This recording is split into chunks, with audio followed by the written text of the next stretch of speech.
India and Pakistan are once again locked in a war of words. This time, the flashpoint is not Kashmir, not cross-border firing, but water. Pakistan's Defence Minister Khawaja Asif has openly threatened military action against India over the Indus Waters Treaty.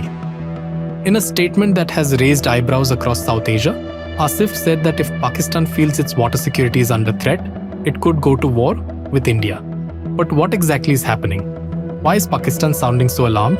And is this really about water or something much bigger? Let's understand. Khawaja Asif declared that water is a matter of Pakistan's national security and warned that Islamabad would not hesitate to go to war if India's actions threaten Pakistan's access to Indus Basin waters. His remarks come amid growing anxiety in Pakistan after statements from Indian leaders suggesting that India intends to maximize the use of waters that flow through the Indus River system.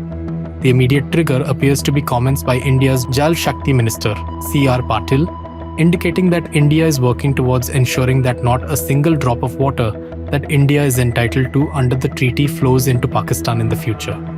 This has rattled Pakistan.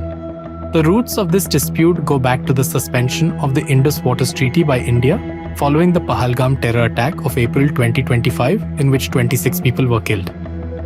The Indus Waters Treaty, signed in 1960 with World Bank mediation, survived multiple wars and decades of hostility between the two countries. It is often described as one of the most successful water-sharing agreements in the world. But after the Pahalgam attack, India's position changed. Over the last year, several senior Indian leaders have reiterated that Pakistan cannot simultaneously support terrorism and expect business as usual when it comes to water sharing. For Pakistan, this is not merely a diplomatic issue. The country's agriculture and food security are heavily dependent on the Indus River system. Reports indicate that Pakistan is already facing a severe internal water crisis driven by poor management, population pressure, climate stress, and declining water availability.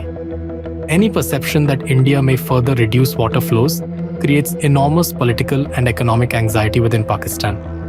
This is why Pakistani leaders have increasingly framed water as a national security issue rather than just a treaty issue. But there is another angle. Pakistan today faces significant economic challenges, political instability, and growing public dissatisfaction. Whenever governments face domestic pressure, external threats often become useful political narratives. The question, therefore, is whether Khawaja Asif's statement is a genuine military warning or political messaging aimed at a domestic audience. After all, threatening war between two nuclear-armed neighbors is not a small matter. Historically, both India and Pakistan have used strong rhetoric during periods of heightened tension. But actual military escalation carries enormous risks for both countries. So where does this leave South Asia? On one side, Pakistan says water security is so important that it could justify war. On the other side, India says terrorism has consequences and that the old rules can no longer continue unchanged. The reality is that neither country can afford another military conflict, but neither side appears willing to soften its public position either. The larger question is this: can two nuclear powers find a way to manage a shared river system through diplomacy? Or are we entering an era where water itself becomes the next major geopolitical battleground in South Asia? Do let us know your views in the comments below.